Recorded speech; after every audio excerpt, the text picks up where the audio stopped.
Vamos empezando con esta segunda mesa, la gente que se va incorporando va a decir dónde está Vicente. Bueno, la tecnología nos ha fallado nuevamente el día de hoy, pero ya tenemos esta gran mesa, esta segunda mesa de debate el día de hoy. Y vamos a empezar con este tema, estas declaraciones del presidente Andrés Manuel López Obrador estas mañanas, celebrando los programas de bienestar y da a conocer sus 3 deseos de año nuevo. Ya estamos a la vuelta de la esquina de empezar este 2022 a tan solo unos días, unas horas. El presidente López Obrador comenzó su mañanera hablando del balance de los programas de bienestar, los cuales dijo es lo que más le llena de orgullo, lo que tiene que ver más con la justicia social y lo humano. Aseguró que es orientar el presupuesto público, el dinero de todos, apoyar a la gente que más lo necesita, que esa es la esencia de su gobierno, dijo.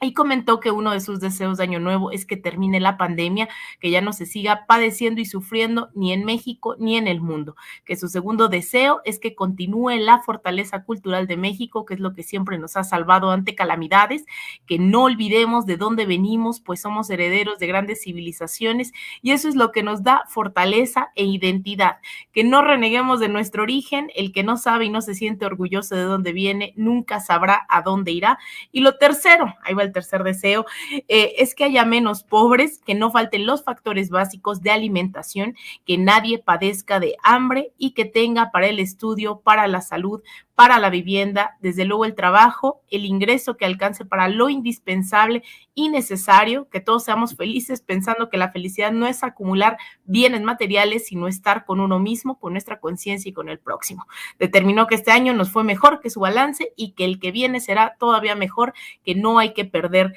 la esperanza. Y comienzo con usted, doctor Ángel Valderas. ¿Cuál es su opinión de estas declaraciones ya a la vuelta de la esquina del 2022? Bueno, Alina, pues gracias que te estás echando la tarea de coordinar esta mesa de diálogo. Y bueno, yo quiero decir antes a Eddie Small que mi mamá está muy atenta, Eddie, porque es tu fan y ya me pidió que en su tableta aparezca Eddie Small y además le da mucho gusto que va a compartir con su hijo Ángel hoy los micrófonos. Así que está mi mamá en su casa, aquí en su departamento a un lado de mi casa, con su tableta viendo a Eddie. Un beso. Ándale, gracias, Eddie. Mira, Lina, pues no nos debe de sorprender, Isaac, Eddie, creo que Alina, creo que todos coincidimos. 2006, cuando se da el fraude electoral más documentado de la historia, cuando todas estas fuerzas neoliberales impiden la voluntad democrática del pueblo de México, que habíamos decidido en 2006 llevar a Andrés Manuel López Obrador a la presidencia. Su eslogan que hoy ha retomado, que no retomó en la campaña, pero que ha retomado ya en la presidencia, era por el bien de todos, primero los pobres. Eslogan que fue tergiversado. Recordemos que aquí estuvo Dick Morris, norteamericano, estuvo Antonio Solá del Partido Popular, haciendo esa campaña negra de AMLO, un peligro para México. Tergiversan el eslogan y tratan de hacer creer, de engañar a la gente, a las clases medias,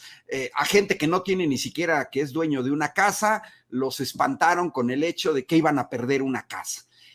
Yo creo que hoy vemos a un Andrés Manuel actuando en los hechos, no de manera demagógica. Los programas sociales de los que justamente debe estar muy orgulloso es el poner en práctica que van primero los pobres y que todos salimos ganando. No es una posición demagógica, no es una posición populista.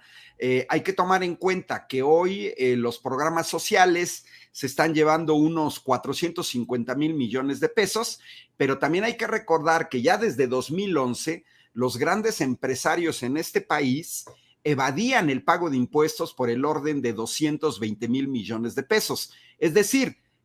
simplemente el dinero que sí había, porque en 2012 las ganancias de Pemex eran del orden de 70,000 millones de dólares, es decir, 1.4 billones de pesos de ganancias, no de ingresos, sino de ganancias, ya descontados los egresos. Había dinero, teníamos una balanza petrolera comercial positiva, 20,000 millones de dólares al año. Todo ese dineral, el crecimiento de la deuda externa de 1.7 a 10 billones de pesos, a muchos mexicanos nos gustaría saber en qué se invirtieron. No hay ninguna gran obra de infraestructura en este país y apostarle a las becas, a los que somos profesores y que nos hemos dado cuenta que estas becas han servido para detener la deserción de los jóvenes de los estratos más pobres, y con esto cierro porque tampoco quiero acaparar el micrófono,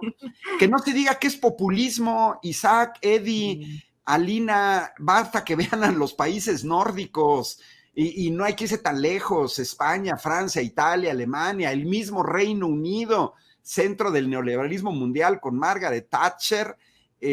tienen servicios de salud, si no gratuitos, prácticamente gratuitos, durante décadas los han tenido gratuitos, así mismo como la educación primaria, secundaria, bachillerato, en los países nórdicos la universidad, en Alemania, en Francia, con tarifas que son prácticamente equivalentes. Un alumno de ingeniería en Alemania paga menos que lo que pagan mis alumnos en el Tecnológico de Querétaro o en la Universidad Autónoma de Querétaro, pero ellos no se acusan de populismo. Yo creo que justamente, y cerrando el año, me parece que Andrés Manuel López Obrador tiene razón, debe de estar orgulloso un político que en menos de 3 años logró traducir ya en un primer peldaño sólido el ayudar a las clases más necesitadas de este país y comenzar a fortalecer el mercado interno.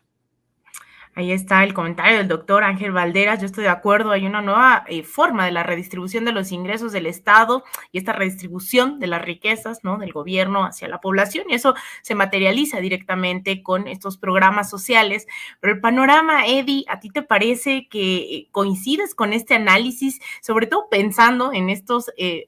deseos de año nuevo? ¿Qué hace falta para materializarlo? Estamos hablando de que un presidente de un país de más de 100 millones de mexicanos y mexicanas le está apostando a la disminución de la pobreza, a mayor distribución de los ingresos del gobierno, a mayores programas sociales, a mayor infraestructura. Pero ¿tú crees que eso es viable a corto, mediano plazo? Y si no, ¿qué obstáculos ves en este horizonte ya que estamos a unas horas del 2022, Eddie? No, pues muchas gracias, Alina. Primero que nada, un beso y un abrazo a tu señora madre, doctor Ángel, que estás ahí sintonizándonos. Gracias por ser fan y gracias sobre todo por su cariño. Y a ti, doctor Ángel, pues te he seguido muy, muy de cerca. Me encantó una última plática que me aventé contigo en YouTube que diste por ahí en una presentación de una feria de libro donde hablabas de toda la parte de la reforma energética y lo profundamente empapado que estás de todo eso, y me aventé por ahí también tu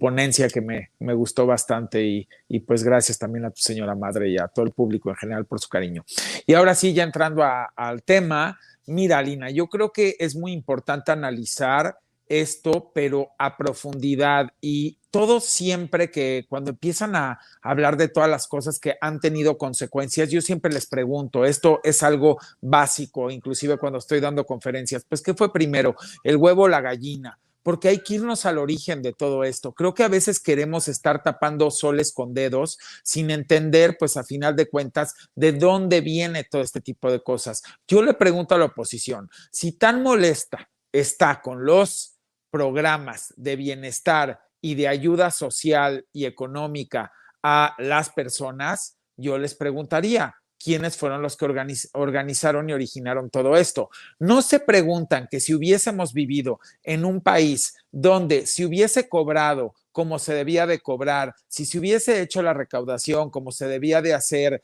si a final de cuentas todos los patrones los hubieran comprometido a que le dieran sus derechos y sus prestaciones a los trabajadores, que no hubiese existido el outsourcing, que esos trabajadores se hubieran podido retirar con su seguro social, con su Infonavit, con sus afores o con sus pensiones cuando estaba la ley anterior. ¿No creen que a final de cuentas no estaríamos padeciendo todo esto porque el gobierno hubiese podido desde origen invertir correctamente los recursos recaudados en infraestructura de educación, de salud, el haberle proporcionado a todo mexicano al nacer un techo digno, alimento vasto y nutritivo? y estos servicios a los que menciono, y que cuando entraran a la cadena productiva iban a tener sueldos y salarios justos con sus prestaciones, vuelvo a repetir, y con un proyecto de vida donde se retirarían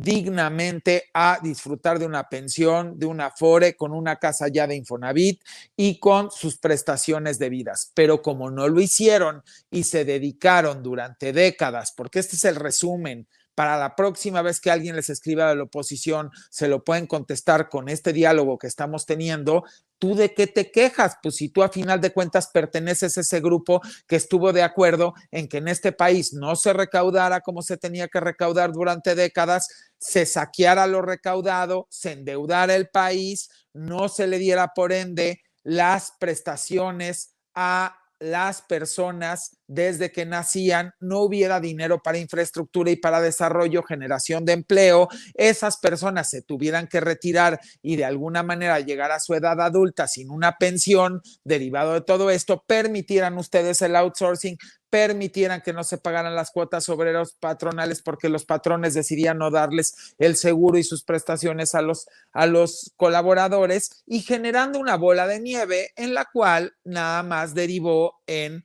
pobreza, carencia, el querer hacer como no veían a la gente que no tenía, el no les importar exigir que se respetaran lo que son las obligaciones, porque un ciudadano exige derechos, pero también tiene obligaciones. Y si a final de cuentas no se exigían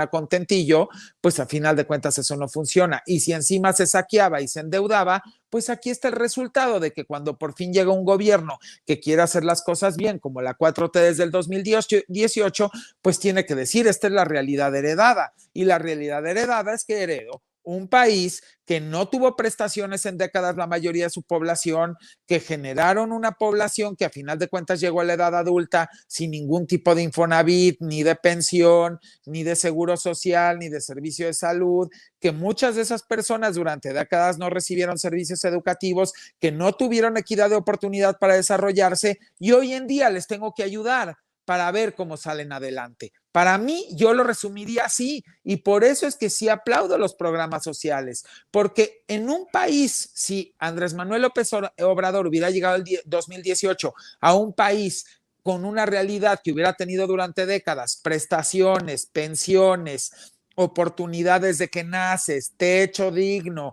alimento digno, desarrollo, servicios educativos y servicios de salud, no hubiese tenido la necesidad de tener que estar haciendo todo este tipo de cosas. Y creo que con eso yo lo resumo. Es bastante claro cuál es la realidad. Para que dejen de estar criticando a quien llegó a tratar de poner en orden la casa, mejor se pregunten quién la desordenó toda durante décadas.